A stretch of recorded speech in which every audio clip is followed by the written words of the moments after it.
Right now, every single animal on this planet is eating raw food. Lions, bears, chimps, sharks, all of them, raw.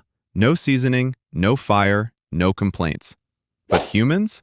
We boil, fry, grill, bake, and roast everything before it touches our mouth. And here's the insane part.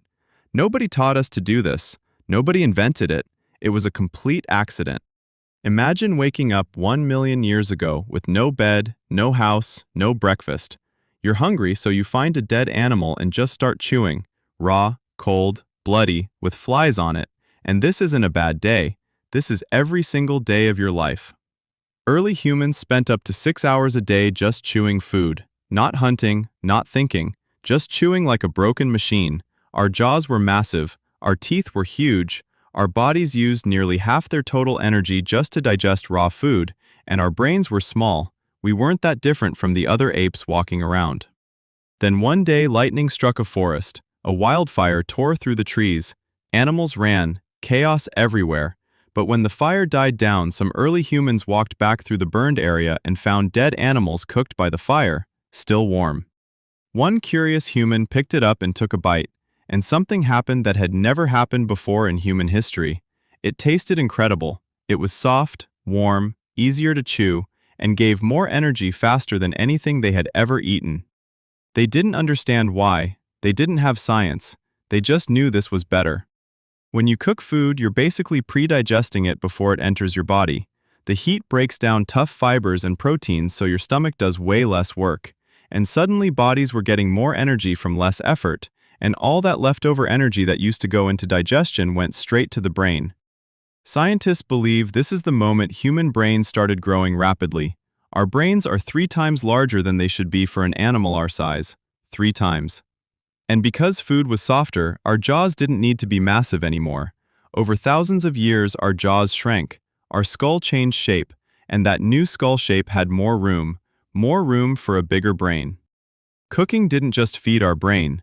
It literally reshaped our skull to make space for it, meaning you are physically shaped the way you are today because a caveman ate burnt meat 1 million years ago.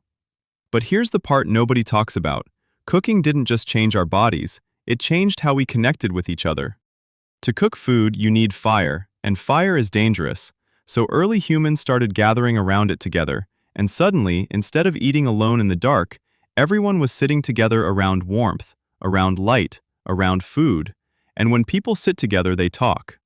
Scientists believe language developed faster because of these fire gatherings. People started sharing information, planning hunts, warning each other about dangers. The campfire became the first classroom, the first meeting room, the first community center, and your family dinner table that you sit at today traces back to one accidental fire in a prehistoric forest. Now you might wonder why no other animal figured this out. Chimps are smart, crows use tools, dolphins have complex communication, but cooking requires deferred gratification, meaning you have to resist eating something right now because you know it will be better later. That requires imagining the future, and most animals simply cannot do this. When a chimp is hungry and sees food, it eats immediately, no waiting. But a human can look at raw meat and think, if I put this over fire for 20 minutes, it will taste amazing. And that ability to delay reward and imagine a better future outcome is not just cooking. That is the same thinking that built houses, created medicine, and sent rockets to space. So let's recap what one accidental wildfire did to humanity. It gave us more energy, grew our brains, reshaped our skulls, created language, built communities, and separated us from every other species on Earth.